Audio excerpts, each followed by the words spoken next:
व्यक्ति को यूरोप का सबसे बड़ा अमीर आदमी बनाया आमीन। और परमेश्वर ने उसको अमीर आदमी बनाया। आपको याद रखना है, कह रहा कि अमीर जो है, कह रहा अमीर होने के लिए मेहनत नहीं करता। मैं कह रहा अमीर जो है, कह रहा कि अमीर मतलब कि वो कहता है अपने पैसे से अमीर नहीं होता। अमीर जो है वो कह रहा अपने विश्वास से, कह रहा विश्वास से इन्वेस्टमेंट करने से क्या अमीर हो जाता है। इसका मतलब कि आपको विश्वास के साथ कह रहा है कि इन्वेस्टमेंट करना, अगर आपको आ गया है, कह रहा है विश्वास करना आ गया आपको, तो परमेश्वर आज आपकी जिंदगियों में काम करेगा। जो आप वचन पर विश्वास कर लेते हैं तो पवित्र आत्मा आपकी जिंदगियों में काम करता है। एक आदमी था और उसके पास कुछ भी नहीं था। जब वो मेरे पास आया तो मैंने उसी समय उसके लिए प्रार्थना किया और परमेश्वर ने उसको 1 लाख रुपए की सैलरी दे दिया। जब उसके पास 1 लाख रुपए की सैलरी आया तो उसी समय वो आदमी और क्या करने लगा, परमेश्वर से प्रार्थना करने लगा। मैंने कहा चर्च क्यों नहीं आ रहा? बोलता है, कह रहा जी 1 लाख की सैलरी में गुजारा नहीं हो रहा। पहले मैं कितने मिलते हैं, कहता है 10,000 रुपये। तो अब 1 लाख पर आ गया, गुजारा नहीं हो रहा। कहता है कि और उसी समय मुंह लटकाए हुए चर्च में आता था, मुंह लटकाए हुए प्रार्थना करता था, मुंह लटकाए हुए मुझे मिलता था। और उसी समय एक दिन परमेश्वर ने कहा मैं से खुश नहीं हूँ, और उसी समय उसकी जॉब चली गई और वो बड़ा बेचारा निराश हो गया। और फिर मैंने उसको बताया कि परमेश्वर के कामों में हम कई बार कह के ऊपर से थैंक्स करते हैं, धन्यवाद, लेकिन हमारा फेस भी परमेश्वर नोट करता है, हमारी आत्मा को नोट करता है। कह रहे सुलेमान के जो चेले थे उनको नोट किया परमेश्वर ने कि वो किस प्रकार चलते हैं, किस प्रकार उठते हैं, किस प्रकार बैठते हैं। हम देखते हैं दूसरे कुरिन्थियों 9:10 में कि परमेश्वर क्या चाहता है आपकी जिंदगी से। हाँ पढ़ेंगे। अतः जो बोने वाले को बीज और भोजन के लिए रोटी देता है, वह तुम्हें बीज देगा और उसे फलवंत करेगा और तुम्हारे धर्म के फलों को बढ़ाएगा। हो सकता है आज आपके पास जॉब ना हो, नौकरी ना हो, घर ना हो, आशीष ना हो, लेकिन आप फिर भी आप मुंह लटकाए बैठे हो। लेकिन आपके अंदर ये विश्वास होना चाहिए, आपके कैरेक्टर में, आपकी ईमानदारी में, क्योंकि परमेश्वर ऐसे लोगों को आज रात धनी करना चाहता है, ऐसे लोगों को आज रात छुड़ाना चाहता है, ऐसे लोगों की जिंदगियों में काम करना चाहता है। कैसे लोगों की? क्योंकि कह रहा है कि जो बोने वाले को बीज देता है, विश्वास दिला रहा परमेश्वर, कह रहा भोजन के लिए रोटी देता है, वो तुम्हें भी बीज दे सकता है, वो तुम्हें भी नौकरी दे सकता है, वो तुम्हें भी आशीष दे सकता है, वो तुम्हें भी चंगाई दे सकता है। लेकिन कह रहा है कि उसे फलवंत करेगा, कह रहा तुम्हारे धर्म के फलों को बढ़ाएगा। हालेलुया। कह रहा विश्वास करना, कह रहा इसका मतलब कह रहा अपने धर्म के फलों को बढ़ाना, आपको अपने धर्म के फलों को, कहता आपके कर्मों को आप बाहर निकालना, आपके जो कर्म छिपे हुए हैं उसको बाहर निकालना। जब आप अपने कर्मों को बाहर निकालते हैं, जैसे किसी पर दया करना, किसी के लिए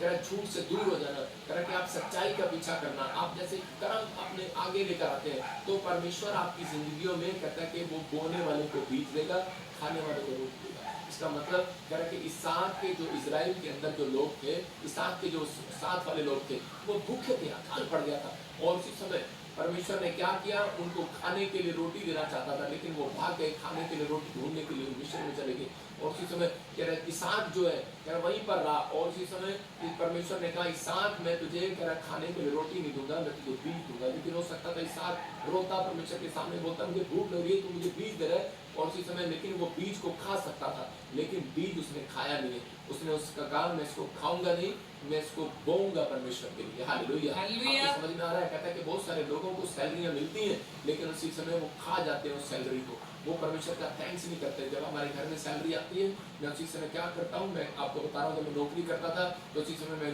वो सैलरी मिलने के बाद मैं अपने लोगों को भी समझाता हूँ। पास सपना भी ऐसी ही करती है कि अपनी सैलरी जब लेकर आती है तो उसी समय परमेश्वर तेरा धन्यवाद हो, तूने हमें सैलरी दिया। तो पवित्र आत्मा हम तेरा धन्यवाद करते हैं, लेकिन थोड़ी है चाहे ज़्यादा है परमेश्वर, लेकिन मैं इसमें संतुष्ट हूँ, इसमें ईमानदार हूँ। परमेश्वर कहता है कि आपके पैसे के अंदर परमेश्वर आ जाएगा, याद रखना। अगर आप स्वर्गदूत आ जाएंगे, आपके घर में बरकत आ जाएगी उसी समय, आपको रोटियां डबल होने लगेंगी उसी समय, क्योंकि परमेश्वर को पता लग जाएगा। कहता है इसके घर में मैं शैतान को आने नहीं दूंगा, इसलिए इसने मेरा थैंक्स किया, सैलरी इतना सा मिला, इसने थैंक्स किया।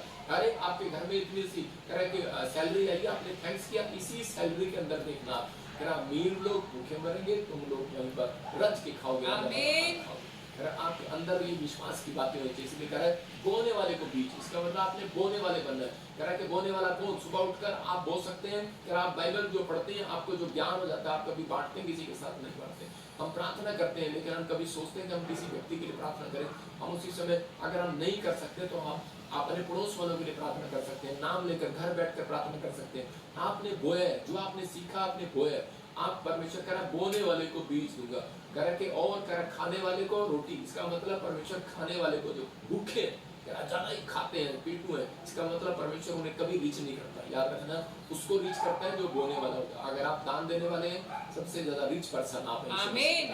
मतलब अगर आप किसी भी वचन को बोने वाले हैं, आप रिच हो जाएंगे यीशु मसीह के नाम में। आमीन। आपकी जिंदगियों में काम होने लगेगा। व्यवस्था Yes. विवरण 22 के 9 और 10 को देखते देखो क्या लिखा है यहाँ पर एक छोटे से उदाहरण के साथ समझा रहा था। बाकी मैं आपको बताता हूँ कि छोटा सा बच्चा स्कूल में जब जाता है तो उसकी माँ क्या करती है। उसकी माँ जब उसको चॉकलेट देती है तो उसी समय वो अपनी मम्मी को चुम्मा भी देता है साथ में, कहता मम्मी आई लव यू, तूने मेरे को चॉकलेट दिया रोटी के साथ, टिफिन के साथ जब वो चॉकलेट देती है। या फिर उसके स्कूल से जब आता है तो उसको वो कोई स्पेशल गिफ्ट देती है तो वो डबल चुम्मा देगा अपनी मम्मी को। क्यों करेगा? क्यों करेगा? वो इसलिए करेगा क्योंकि वो अपनी मम्मी को उसकी जो उसने दिया है उसको खुशी हो रही है, वो थैंक्स कर रहा है मम्मी का। तो हम बहुत सारे लोग परमेश्वर हमें देता है, कभी हम थैंक यू जीसस कभी नहीं करते हैं। मैं कह रहा हूँ कि हम लोग पानी का गिलास यहाँ पर हमारी माँ हमें देती है तो हम थैंक यू उसमें भी नहीं बोलते। लेकिन आप बाहर चले जाओ फॉरेन के अंदर, अमेरिका के अंदर, तो वो वहाँ पर थैंक्स, यहाँ पर थैंक्स या फिर इंजॉय तो सीधा बोलते हैं। जब आप फ्रूट लोगे तो वो कहेंगे इंजॉय। इंजॉय मतलब थैंक के साथ साथ कहते हैं इंजॉय मतलब आनंद लो। मैं दो चीजें बता रहा हूँ आपको, कह रहा आनंद। अगर आप आनंदित नहीं है तो परमेश्वर काम नहीं करेगा। कह रहा आपने फ्रूट लिया और आपको आनंद ही नहीं आया, मजा ही नहीं आया खाने में, उस फ्रूट का क्या फायदा? तो उसका मतलब आपने बर्फी ली, मिठाई लगाई, रात खट्टे, लेकिन आनंद नहीं आया तो उसका क्या फायदा?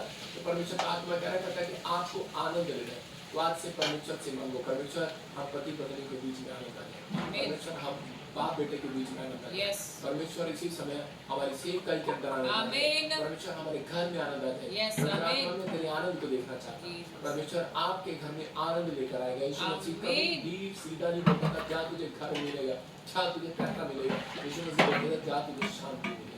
इसका मतलब जब आपको वो घर मिलता है तो आपको शांति मिलती है। तो वही बात आपको बताना चाहता हूँ कि परमेश्वर आपको आनंद देना चाहता है। आपकी जिंदगी में गुड न्यूज आएगी। पढ़ते हैं, देखो क्या लिखा। अपनी दाख की बारी में दो प्रकार के बीज न बोना, ऐसा न हो कि उसकी सारी उपज अर्थात तेरा बोया हुआ बीज और दाख की बारी की उपज दोनों अपवित्र ठहरे। क्या अपनी दाख की बारी में दो प्रकार के बीज न बोना?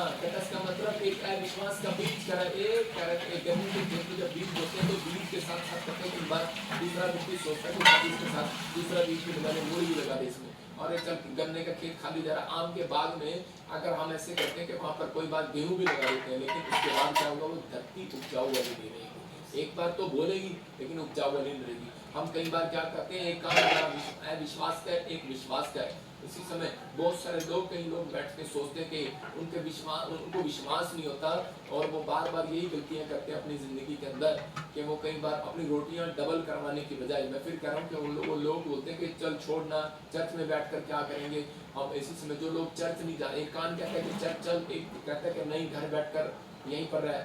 और कई बार हमारा एक कान कहता होगा हमें विश्वास का कान कह रहा है कि बाइबल पढ़ने से कुछ नहीं होता है, एक कान कहता है हमारा कि नहीं कह रहा बाइबल पढ़ने से बहुत कुछ होता है। इसका मतलब कह रहा है कि आपको विश्वास का बीज आपको बोना है, उसके साथ अविश्वास के विचार नहीं बोने अपने साथ। अगर आप अपने दिमाग में अविश्वास के विचार बोले हैं तो आपकी जिंदगियों में कह रहा है कि वो बोया हुआ भी बाहर आ जाएगा, जो मैं आपको वचन से सुना रहा हूँ वो भी बाहर आ जाएगा, तो आपको आशीष मिलेगा, आप पवित्र ठहरेगा। परमेश्वर उसी समय अपमान समझता है अपना जब लोग कह रहा कि विश्वास के साथ अविश्वास की बातें अपने मुंह से बोलना स्टार्ट करते हैं। तो इसका मतलब कह रहा है इसलिए कह रहा है कि उनके कामों में डिले होने लग जाता है, लेकिन विश्वास की बातें मुंह से निकालना है। मेरा एक दोस्त था, जब वो प्रभु में आया मेरे साथ, तो उसी समय मैं बोलता था यार मेरे पास तो पासपोर्ट नहीं है। वो मुझे बोलता है कर हम तो ऐसे ही चले जाएंगे। मैंने कहा मैं अभी तो ऐसे नहीं चला जाएगा।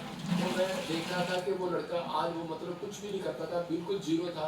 आज वो अमेरिका के आसपास कई देशों में बैठा है और अच्छा बिजनेस कर रहा है, अच्छा काम कर रहा है। क्यों? क्योंकि वो प्रभु को ना जानने के बाद भी विश्वास की बातें मुंह से निकालता था। मैं प्रभु को जानने के बाद भी विश्वास की बातें मुंह से निकालता था। तो इसका मतलब क्या है? कह रहा कि आपको यहाँ पर क्लियर कह रहा है कि अपने खेत में अपनी बारी में कह रहा कि बोने से पहले कह रहा कि वो बीज के साथ साथ कह रहा दूसरा बीज ना डाल देना। इसका मतलब कह रहा ऐसा बीज ना डाल देना, दो प्रकार के बीज नहीं चाहता परमेश्वर।